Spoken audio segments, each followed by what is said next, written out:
Good morning students. Last time we have talked up to PCR polymerase chain reaction in which we have amplified our desired DNA fragment. Now we are going to make recombinants with this desired DNA fragment by joining or ligating it with a say simple vector, that is plasmid. Now there will be insertion of this recombinant DNA into a host cell. So next step is insertion of recombinant DNA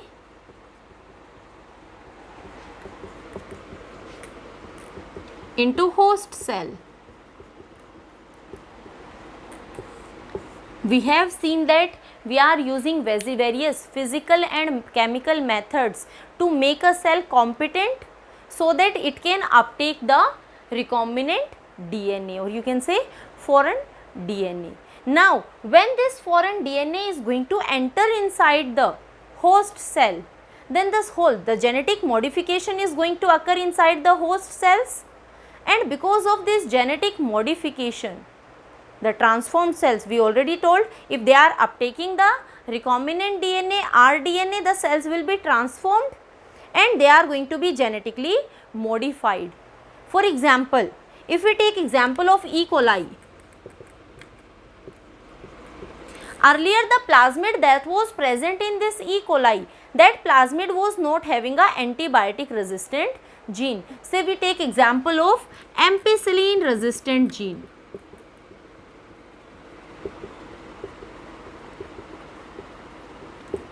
What we did? We extracted out the plasmid from the E. coli. We incorporated a ampicillin resistant gene into the plasmid. Say this was the E. coli, plasmid of E. coli. We have taken this plasmid, opened it with the help of restriction endonuclease and joined a gene that is a ampicillin resistant gene, and we inserted into a E. coli cell. It was inserted into another E. coli cell. So this is having this recombinant plasmid. Now this E. coli, it is going to be genetically modified because one extra gene is added inside the plasmid. Now the product is going to be formed, and if I am going to grow this E. coli on a medium, nutritional medium, and this nutritional medium is having ampicillin,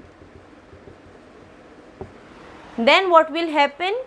Because this is a transformed cell, genetically modified cell, it is having the gene, it is having the product that is going to be resistant for ampicillin, so it is going to grow in a ampicillin resistant medium.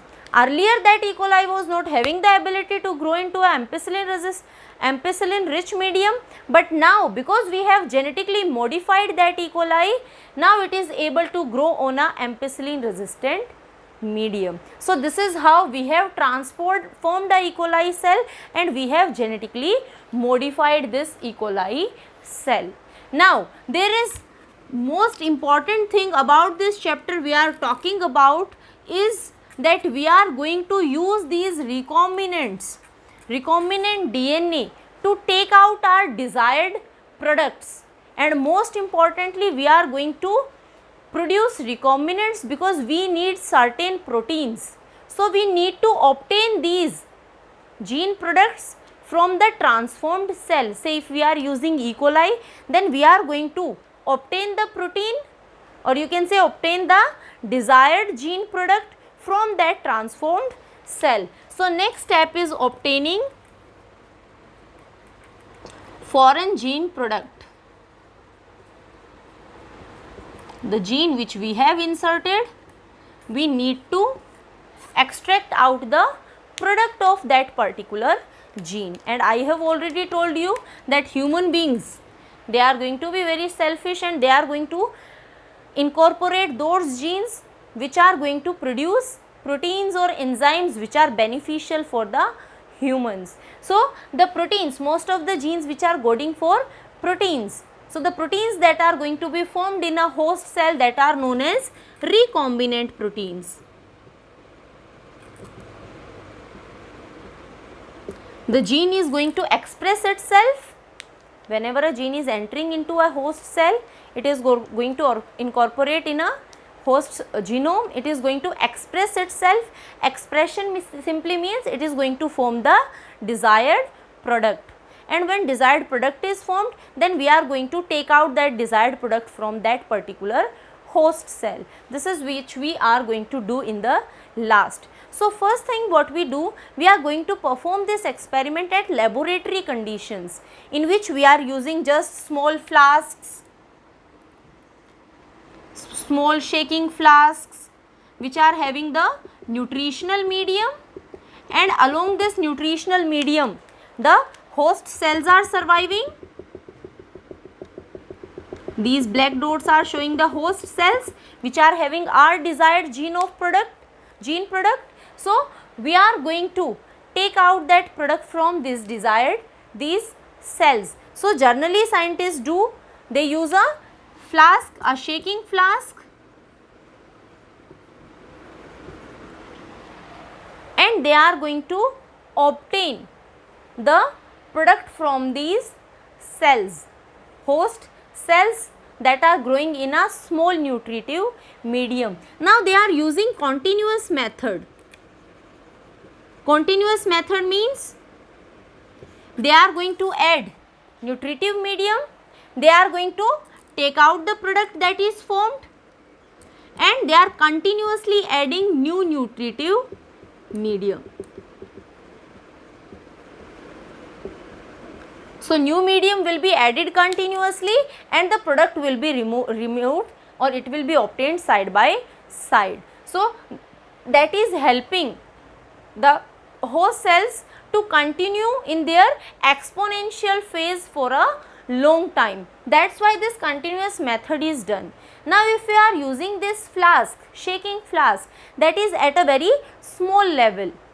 If we are going to produce a gene product at industrial level, then at industrial level we are required to have big containers which are used in the production of our desired products from the raw material. So, these big products which are used are known as bioreactors. So, at industrial level bioreactors are used, and these bioreactors are having the raw materials from which the desired product is taken out. So, as compared to shaking flask, bioreactors are more useful. These are steel containers, stainless steel containers, very large amount of raw material can be there, their volume can be up to 100 to 1000 liters.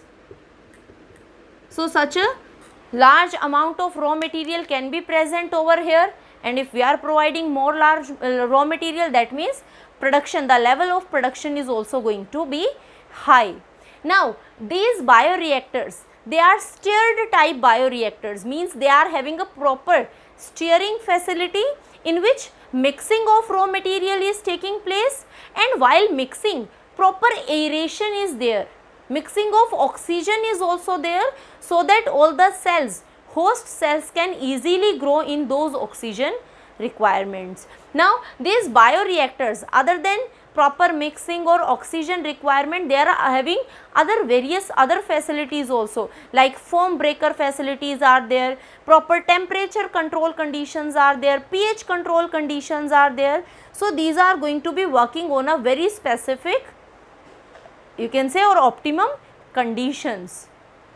These are bioreactors. Now, after formation of product, after obtaining the product from the host cells, next comes the downstream processing.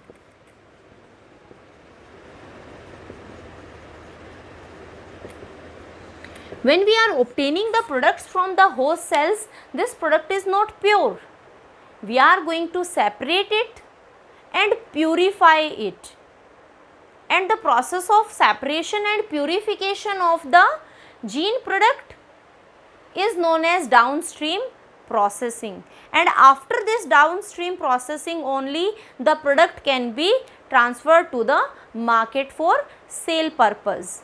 and if these are medicines or you can say antibiotics are there, then they are going to go for various type of clinical trials, and then only they are supplied to the market. So downstream processing is very important to get a purified product.